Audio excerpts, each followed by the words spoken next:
afternoon, New York, and the rest of our listeners around the globe. My name is June Stoyer, and I'm the host of the Organic View radio show. Our podcast is available on iTunes, Zune, and you can also visit our website at www.theorganicview.com. If you have any questions for our guests, there are many ways you can contact the show.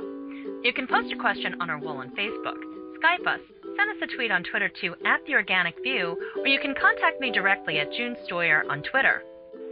Today, my guest is Dr. Chensheng Liu, and we're going to be talking about the Harvard study on pesticides.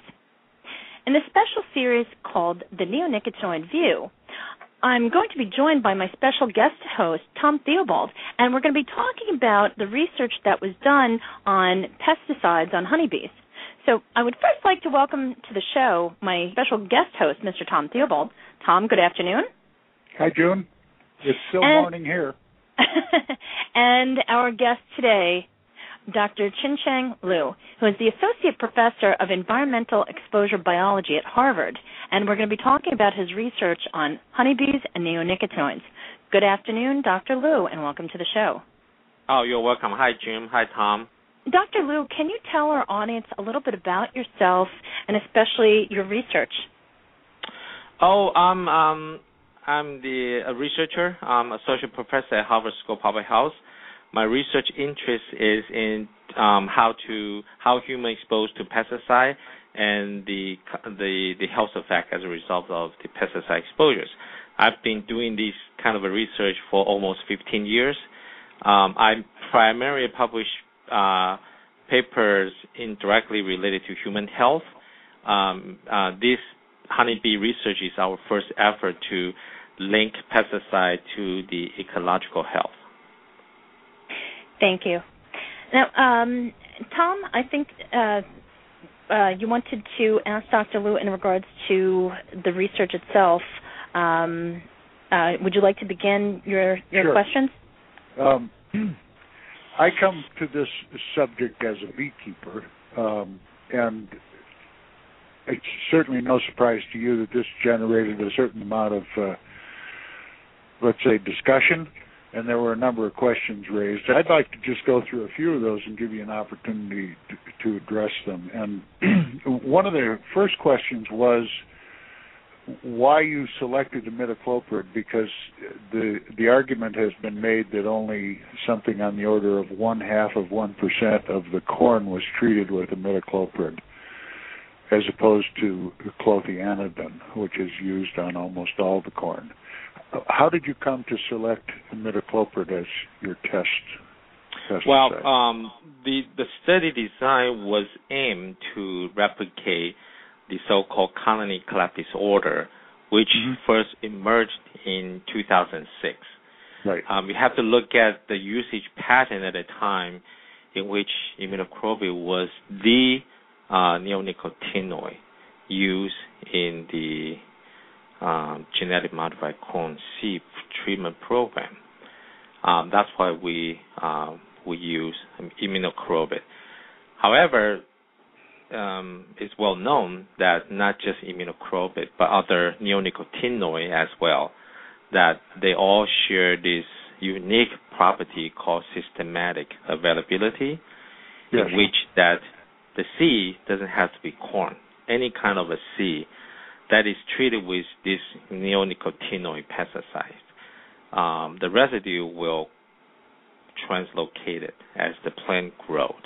So right. It will be everywhere inside the plant. So I guess it will be safe to assume that if we see the effect with imidacloprid, we will see the similar effect in other neonicotinoid insecticides. So let me ask you a question in regards to the chemical itself. Can you talk about some of your findings as far as the environmental impact, as far as how long the chemical stays in the soil, or what the impact is for the soil, and also for the groundwater for that matter? So according to data they publish in the literature, neonicotinoids tend to have much longer half-life in environmental media like soil, groundwater, and so on. This is very different to another common pesticide called organophosphate. Organophosphate tend to be non-persistent, meaning that it's very sensitive to sunlight, to moisture, and so on, whereas neonicotinoids tend to be relatively stable in the environment. I think the neonicotinoids were in part intended to replace the organophosphates. That's the irony of this. That's true. Dr. Liu, you're in the Department of Public Health, and I guess a question that I would have is to look into the bee situation is a little bit offline. Are you concerned about the implications of these systemic pesticides for human health, and do you have anything that has caused concern for you? Well, there's multiple area that I'm concerned about this systematic neonicotinoid, in part because that humans are likely to be exposed to neonicotinoid in a non-discriminatory manner. Again, because it will come out as part of the pollen, for example. Nectars that the honeybee that harvests will end up in the honeys. And, to the worst case scenario is that those corn that treated with neonicotinoid will show up in high-fructose corn syrup, which will be in the food that we consume at that 60-70% food the processed food that we consume. So you would imagine that the exposure at the population level would be quite extensive. But do we have evidence that imidacloprid is in the high fructose corn syrup or is in the food chain? In terms of the high fructose corn syrup, there's absolutely no data. Government never measure what's in the high fructose corn syrup, so we don't have that kind of data. However, there is a database called Pesticide Data Program, which is compiled by USDA. They test all kind of pesticide in selected commodity on an annual basis. And we actually are working on the database right now, and we intend to publish the paper soon to show that what is the frequency of neonicotinoids being detected in those commodities that's selected by USDA, and what is the trend over the last 5-6 years. And but we don't have that yet? Is that what you're saying? We have it, but nobody really bothered to compile this data. I think we are doing it right now. We hope to publish the data soon. Soon meaning? Maybe the end of this year. Wow. Very interesting. Yes.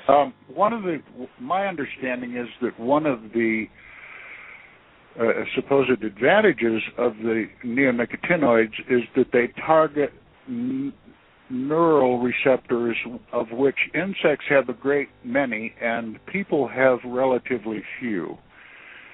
I guess the question that comes to my mind is that if these pesticides have a mode of action which can kill the bees in some cases almost immediately, the bees representing the insect community, what would the latency be for human beings? Because Dr. Henk Kennekes of Holland believes that the effect on the neural receptors is cumulative and irreversible.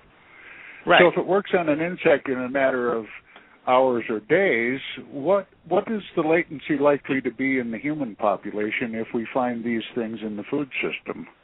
Well, this is two separate scenarios. I think the one that you mentioned about those neonicotinoids are extremely toxic to bee per se is based on acute toxicity. And there are abundant of the data shows that those pesticides are extremely toxic, and that's why EPA long time ago required the label of those are toxic to bee.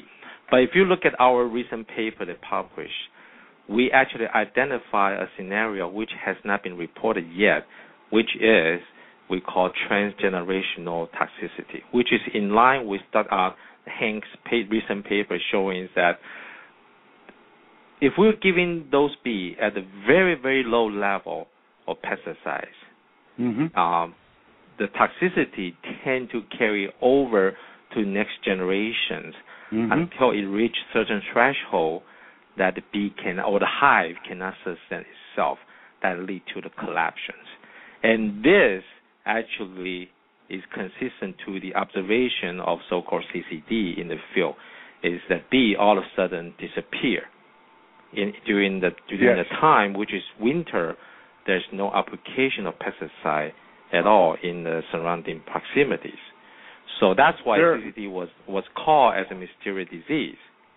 There are many leading beekeepers, however, who think that CCD itself is a fiction, that it is not a syndrome, but rather is just one of the manifestations of these systemic pesticides. It's the one of the modes of action, and there are many others.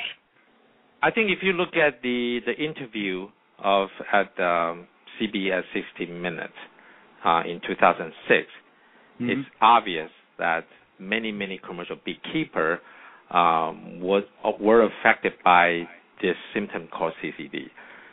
The problem with the CCD is that when it happened, we don't have any clue in terms of what caused it. Other researchers like to tie CCD to issues like, for example, varroa mite infestations, and so on and so forth. But just keep in mind that those issues has been associated with beekeeping many years ago, even much earlier than 2006. But it never triggered this type of a collapse until 2006. So I would really downplay those risk factors. It's not. I'm not saying that those factors were not important, but I do believe that those factors, alone or in combination, will not be able to trigger something like CCD. Whether or not this is a fiction, I think is up to debate. But I think our recent study is capable of replicate the symptoms or the observation that were reported in 2005, 2006. And the only variable that we apply to this experiment is whether we gave the honeybee hive pesticide or not. Yes. There's been some question raised about the level at which you administered imidacloprid on the industry side. The the criticism is that these are not field-relevant dosages. On the other hand, Dr. Jeff Pettis, who's the leading researcher with the USDA in the bee area, and Christian Krupke, professor at Purdue, both believe that the lower levels at which you administer it certainly fall within field-relevant dosages. Do you have any observation on that? So the criticism coming from the industry and other beekeepers as well about the dose that we apply, they misunderstood a very critical point, which is that honeybee research is not like rodent research, in which when you deal with mice or rat, you can give a specific dose to individual rat, and that's how you calculate the dose. But for honeybee research, it's almost impossible. You deliver exact dose to individual bees. So in our case, we gave them a certain amount of the imidacloprid, which is 20 microgram per kilogram of high-fructose corn syrup.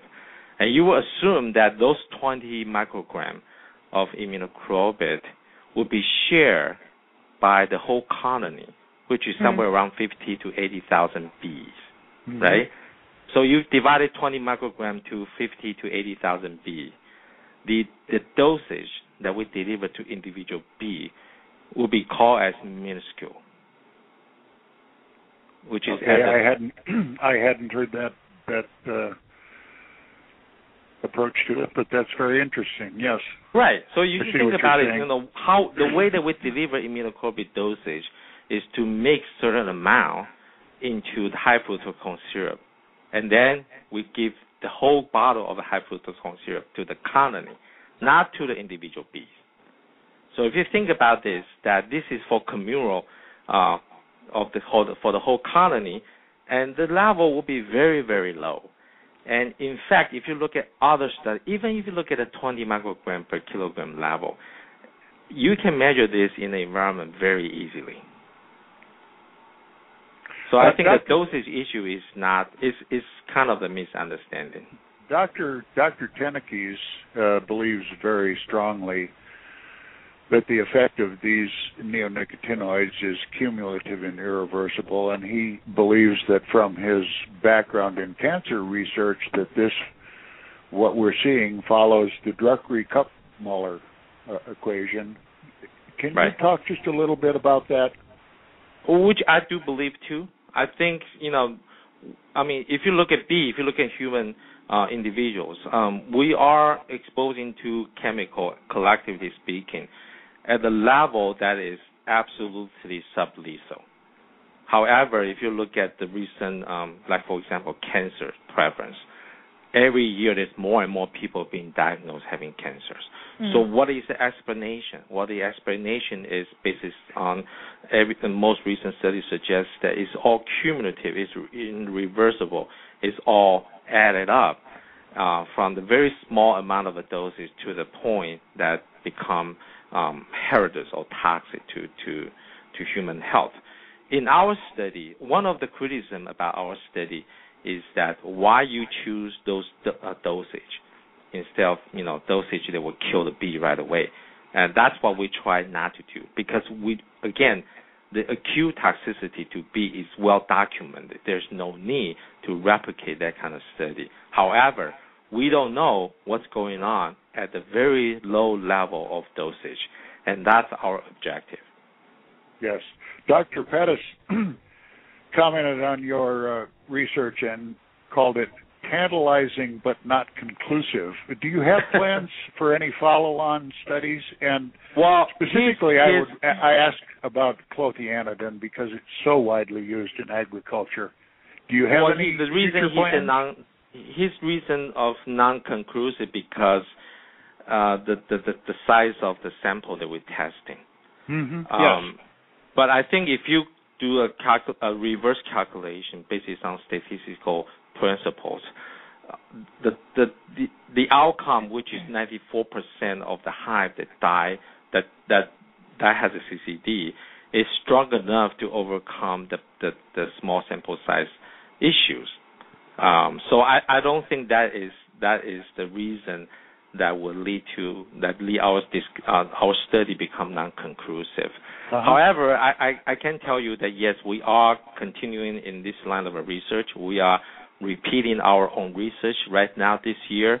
And in addition, we're collecting other information and data, and we try to identify what exactly the mechanism that triggered this CCD at this sublethal dosage. And we also try to use other neonicotinoid other than imidacloprid. As a beekeeper, I have a practical question, and that is with respect to both your test and control bee yards. What was the environment in which they were? Was it a mixed farming operation, and was there any measurement of what might have been coming into those hives in addition to what they were getting from you? Right. So what we did in the previous study is we select sites that are ideal for having beehives there.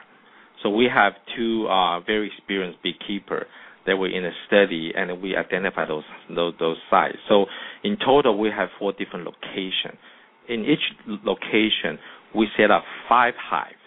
4 are pesticide treated, 1 is control. They are next to each other. In each location, yes. Yes. In each location, we have 5 hives. 4 pesticide treat, 1 is control.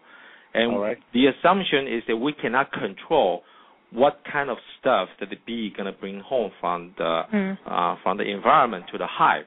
So we set up a control there, and assuming that whatever those bee has access to, the control bee also have the access to. And that's how we sort of improve the study design. And what really reinforced the finding of the study is that the control hives survive. Yes, I've read your study, and I don't understand every part of it, but I read it pretty well. My concern is generated by the fact that you saw some difficulties with the brood in both the test and the control studies, which suggests to me that there was something coming in from the outside that was causing that. And based on my experience as a beekeeper, I would suspect the systemics. Either, well, in the case of the test colony, it certainly would have been what you were giving them, but in terms of the others, I believe it was coming in from the environment, or could have been, based on my experience. Also, there's another factor that we haven't studied yet, which we try to address in this year's study, is the use of high-fructose corn syrup. We use high-fructose corn syrup in the control hive as well. So assuming that all the bees in those 5 hives were exposing to the same risk factors, okay, high-fructose corn syrup is one of those. And we don't know whether the decrease in brood rearing during the summer months has something to do with high-fructose corn syrup, because it also affects control hive.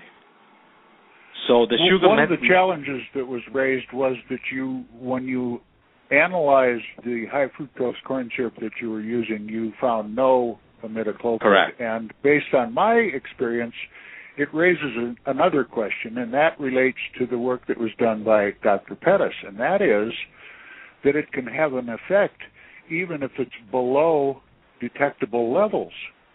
Yeah. So that's right. So the question is that what is the level that we can call safe to honeybees? But we try, before we start the study, we were able to get a hold of a couple barrels of high-fructose corn syrup. We sent it to the FDA lab, specifically asked them to test it for neonicotinoid before we're sure that we can use this as the medium. So we get the result, and it shows it's all non-detect. And their detection limit is quite low. Yes. So, you have to sort of look at the data and believe that that's the case. But again, coming to the point in terms of what is a safe level for bee as a result of imidacloprid or neonicotinoid exposures, I would say that there's no such thing about safe level, because how low can you go? The challenge for science, I think, is that we may have a substance here that can have profound effects at levels which are below detection. How do you determine whether it's present or not? If you can't so what you can do is, the basis on the current limit detection, which is probably the best you can do under the technology or other factors, and see that as the lowest safety level for bee or for human, and that's all we can do. And then these neonicotinoids, though, are stealth pesticides, perhaps. Yes. We just can't detect them, and yet they have the effect. Well, I mean, definitely in terms of the chemical structures and so on, neonicotinoids are much more complicated comparing to organophosphate or pyrethroid. That is for sure. Yeah, I mean, as you probably know, that there's essentially no human data in terms of neonicotinoid, and that kind of highlights why that's the case. Yes. What was the industry's response to your research? Did you get any feedback from any of the chemical corporations? A lot. Almost on a daily basis. After we press release the study and once the study got published in the journal.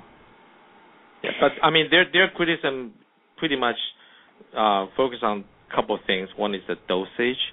The other one is, I think mainly is the dosage. They don't believe that bee would ever encounter that kind of level in the environment.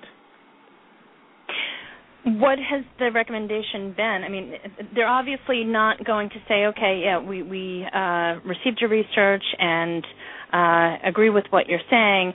As it is, the EPA rendered a decision recently where they feel that the information that has been submitted is not enough to ban clothianidin. So, what can we do, rather, at this point? I mean, what steps do we need to take next?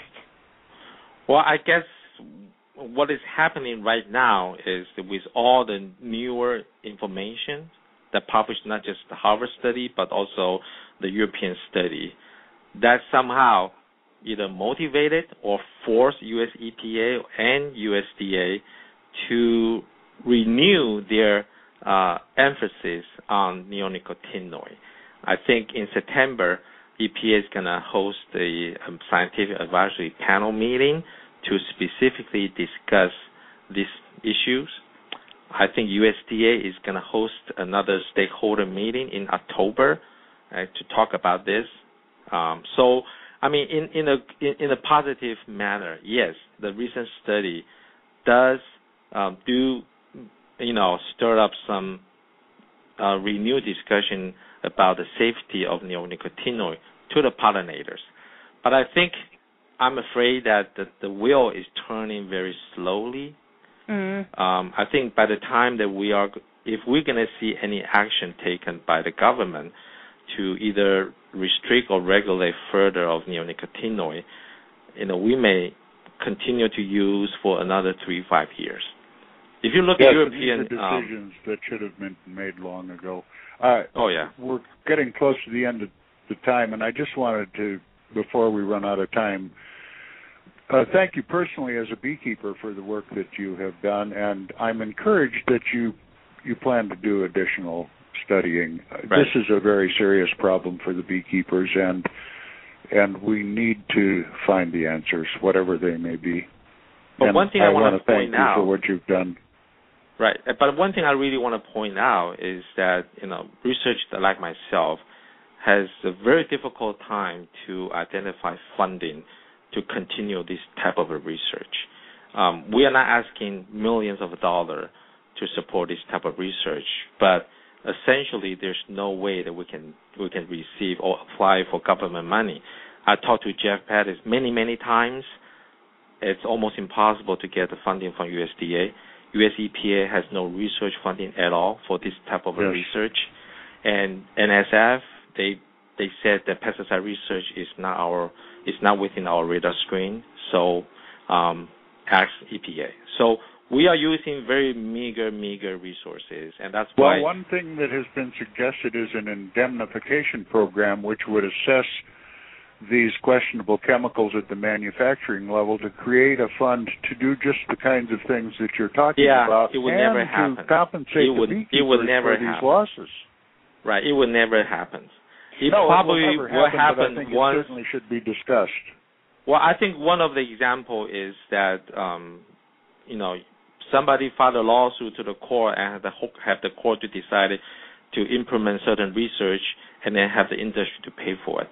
But again, by then we're talking about 5-10 years down the road. Every day we bond questionable endeavors, risky undertakings. I think the chemical industry needs to be bonded. I made this decision a long time ago in terms of that before EPA approved new chemical or renew their registration, we need to have updated data. Who's going to pay for those updated data? Has to be the manufacturer. It never happened. So we're using very little resources, and a lot of work has been actually done at a pro bono basis. But, we try to do as much as we can. Well, keep Dr. up the good work, Dr. Liu. Where can our listeners donate to support your work? Well, we will see this as the last resources. I mean, I don't think that the listener or the people, the individual that's interested in this matter, should donate this kind of money. I think either government or the industry should pay for this type of research, and that's my strong belief. We want to make our study as independent as possible. Yes. By taking individual money, we feel like we owe to the public to come up with something that for their interest or their preference, and we try not to do it. That's why I always go to the federal government. Unfortunately, the door has been closed with no way to get those funding, and unfortunately. But, if we have some interesting preliminary study data coming up on this year, and we still cannot get federal funding, then I would definitely asking for the public donation, just because that we might have to something, we might identify something that's very important. But at this moment, I think, we live with the reality. Of course. Well, Dr. Liu, thank you so much for coming on the show today. It has been wonderful having you on the show and learning about your research. And You're welcome. Thank you also, Tom, for joining us and for co-hosting today's show. And folks, thank you so much for tuning in. This has been June Stoyer with the Organic View